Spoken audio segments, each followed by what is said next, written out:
Olá, hoje eu vou falar de um tema bastante polêmico, que é namorar ou casar. É sempre bom casar? Né? É para casar sempre? E esse é um assunto que mexe muito mais com as mulheres até do que com os homens, porque até hoje, mesmo com todo o progresso que as mulheres têm feito, com toda a independência econômica, com toda a independência social, com todas as facilidades que a nova sociedade criou para homens e mulheres, mas principalmente para as mulheres, liberdade sexual, independência para estudar, para trabalhar, o maior sonho das mulheres continua, da maior parte das mulheres, continua sendo esse: casar e ter filhos, né? Exatamente como as suas mães, avós e bisavós. Parece que um sonho recorrente e que funciona como uma crença, ou seja, todo mundo aprende a achar isso uma ideia muito interessante. As moças imaginam que realmente é uma maravilha sempre a ideia do casamento e mesmo quando olhando em volta percebem que os resultados da maior parte dos casamentos não é brilhante, que a maior parte das pessoas é infeliz no casamento, que muitos dos seus pais são infelizes no casamento quando não separados, o sonho continua muito forte. É como se fosse uma crença. Crença são aqueles pontos de vista que a gente tem e recebe pronto das gerações anteriores e que não são verdadeiras reflexões da gente. São coisas que, ideias e conceitos que a gente considera como verdadeiros, a gente absorve como tais, sem uma reflexão muito acurada. A gente considera como verdade só porque é antigo, só porque é parte da tradição e daquilo que a gente recebeu pronto, sem fazer uma avaliação mais precisa, né? O casamento é uma sociedade civil, que no passado era um arranjo formado principalmente em função, vamos dizer assim, de arranjos de família. Depois, a partir dos meados da segunda metade do século XIX, se transformou num processo, numa sociedade que se institui, que se estabelece em função de um encantamento amoroso bilateral e não mais por uma escolha ou arranjo familiar. Mas ainda assim,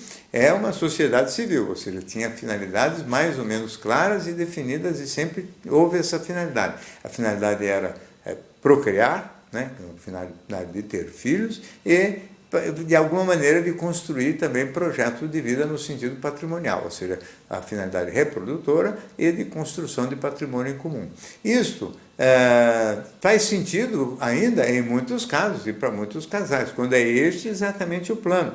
Mas não é assim que as pessoas pensam. As pessoas pensam como norma. Tudo que aconteceu nesses últimos tempos foi que a aflição para casar das moças, que acontecia entre 21 e 22 anos, que parecia que elas já estavam começando a ficar passadas, que elas iam perder a oportunidade de se casar, hoje foi transferido para os 27, 28, 29 anos de idade. E aí começam todos a ficar meio nervosos assim. Todo mundo está casando menos eu, todo mundo está casando menos eu. Parece que isso aqui gera uma tensão muito forte e uma vontade de se comprometer num casamento bem tradicional, inclusive com festa, com véu, grinalda, tudo mais tipicamente de acordo com a tradição, independentemente de qualquer tipo de reflexão. Muitas vezes a escolha é uma escolha precipitada, nem todos os namoros são cautelosos e o fato é que se desconsidera totalmente a ideia de que uma boa parte desses casamentos são relacionamentos condenados ao fracasso por antecipação, por má escolha, por algumas divergências muito fundamentais de estilo de vida ou de mentalidade. O fato também é que hoje o número de divórcios em relação ao número de casamentos é aproximadamente, na sociedade brasileira como um todo, pelo menos nas classes mais altas, pelo menos de 50% a 60%. Ou seja, mais da metade das chances de um casamento dar errado ou terminar em divórcio antes de 10 anos.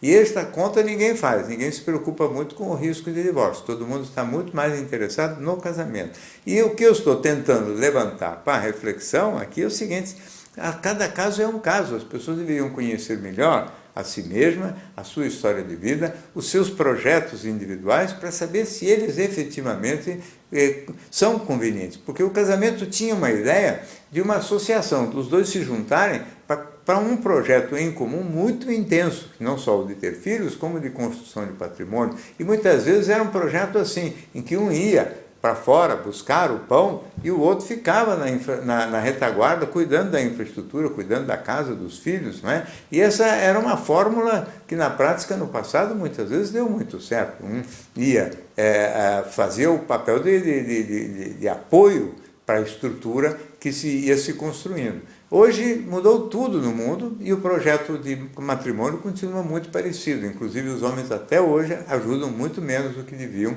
nas tarefas domésticas e no cuidado com os filhos e mesmo, vamos dizer assim, nas coisas do cotidiano quando estão só marido e mulher. Ainda a tarefa doméstica parece que fica atribuição mais do que tudo feminina.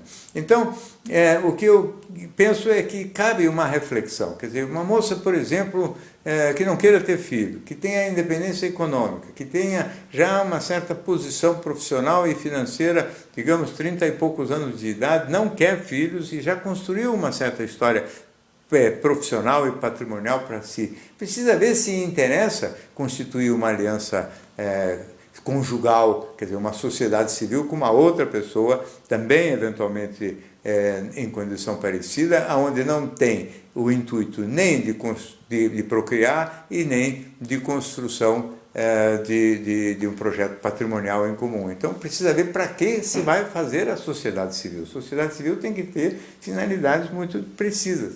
Só para fins de lazer, para fins de divertimento, para fins de passear, para fins de se ir ao cinema, os fins de semana viajar ou nas férias viajarem juntos, tudo isso não requer casamento. Isso aqui é um namoro de hoje. O namoro de hoje em dia é assim. Então, é cada um vivendo na sua vida, ou na sua casa, ou na casa dos seus familiares, e vão se encontrando na medida em que têm vontade, vão dormindo junto quando têm vontade, vão ficando, mas não misturam as suas vidas individuais, a não ser quando isso seja conveniente, ou por razões de mudança de cidade ou de país, em que realmente haja essa vontade dos dois irem juntos, ou então quando eles têm muitas afinidades no dia a dia, quando combinam muito precisamente em todos os aspectos do dia a dia, porque se não houver essas afinidades de gostos, de interesses e principalmente de como operar o cotidiano, realmente é melhor ter talvez duas casas. Às vezes as pessoas vão,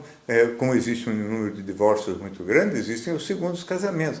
Às vezes nos segundos casamentos não tem muito cabimento se morar junto, porque tem os filhos dos primeiros casamentos. Então, duas casas, talvez cada um fazendo a sua vida, os patrimônios já foram construídos antes deste momento, os filhos já foram concebidos antes deste momento, então é um encontro onde cabe muito mais pensar num namoro com um compromisso sério, sim, mas um namoro do que a sociedade civil, que se chama casamento. Nada contra o casamento, mas o que eu estou propondo é que se reflita, que se pense e que não é a única fórmula e a única forma de se viver uma relação amorosa. Amor é um assunto, casamento é outro assunto. Amor é um sentimento que a gente tem por uma determinada pessoa com a qual a gente se sente muito bem e muito confortável. Casamento é uma aliança que deriva de uma associação, quer dizer, uma sociedade civil, que tem metas e objetivos muito precisos. Nem todo amor tem que virar casamento. E muitos casamentos também,